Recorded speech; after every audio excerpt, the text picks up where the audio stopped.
अभय दुबे, एक ट्वीट है 27 जुलाई 2016 को कैप्टन अमरिंदर सिंह ने किया। उन्होंने लिखा कि हम रिलायंस ग्रुप को लाए थे पंजाब में रिटेल एग्री बिजनेस के लिए 3000 करोड़ का प्रोजेक्ट था। किसानों की कमाई जो है कम से कम 3 गुनी कर देता, 1.5 लाख किसानों की। अकालियों ने डील कैंसिल कर दी और इस वजह से 1.5 लाख किसानों का नुकसान हो गया।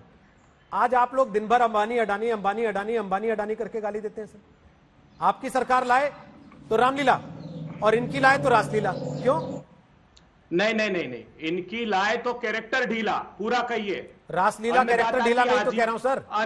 अन्नदाता की आजीविका का द्वंद्व है, किसानों के खिलाफ चल रहा मोदी सरकार का छल छंद है। उन्हें तो बस पूंजीपतियों की आवाज पसंद है, किसानों की गुहार के लिए उनके द्वार बंद है, इसीलिए 8 दिसंबर को समूचा भारत बंद है। अब मैं एक के बाद एक 10 सेकंड में पर्दाफाश करता हूं।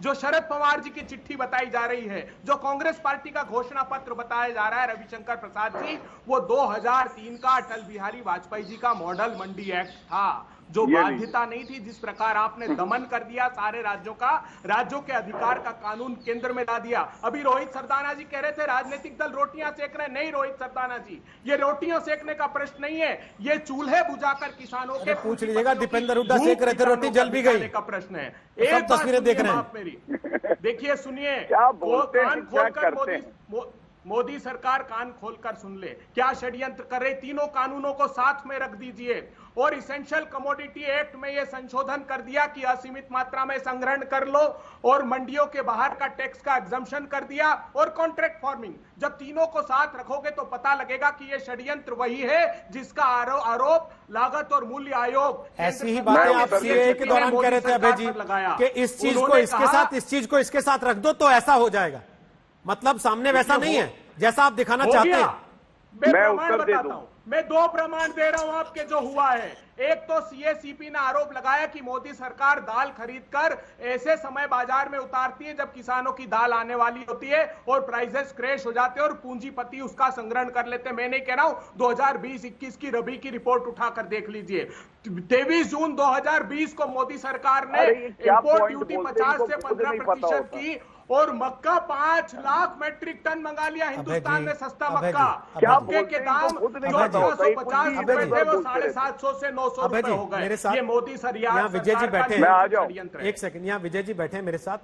वो इत्तेफाक से कृषि विशेषज्ञ और अर्थशास्त्री हैं। विजय सरदाना लिखते हैं तो बहुत लोगों को लगता है कि मेरे चाचा होंगे, लेकिन अर्थशास्त्री हैं और यहाँ बतौर एक्सपर्ट बहुत बार हमारे साथ आते हैं। जरा विजय जी, जो बातें अभय जी कह रहे हैं आप उससे सहमत हैं? क्योंकि मैं लिखा हुआ पढ़ रहा था आपका कहीं, अगर मैं सही हूं, आप ही ने लिखा है कि भेड़ को वहम हो गया, गडरिया उसकी ऊन से मुनाफा कमा के अमीर हो रहा, तो बदला लेने के लिए वो कसाई के साथ चली गई।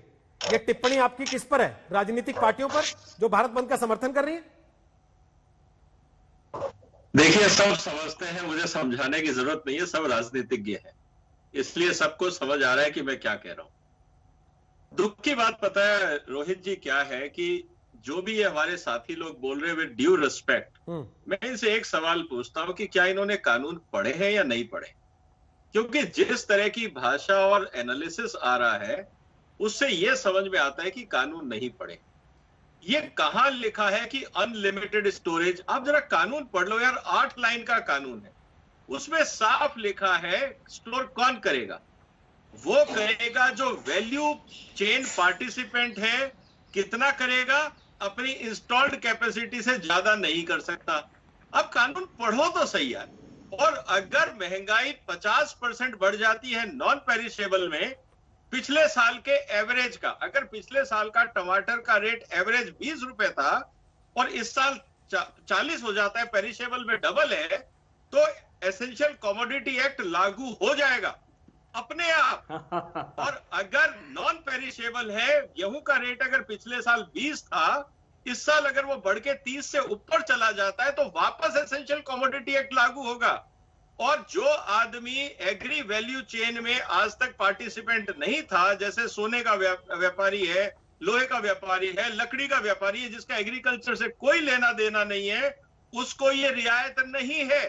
बगैर कानून पढ़े हमारे लोग विश्लेषण पे उतर जाते हैं। 8 लाइन का कानून है, कृपया करके पढ़ तो लो यार।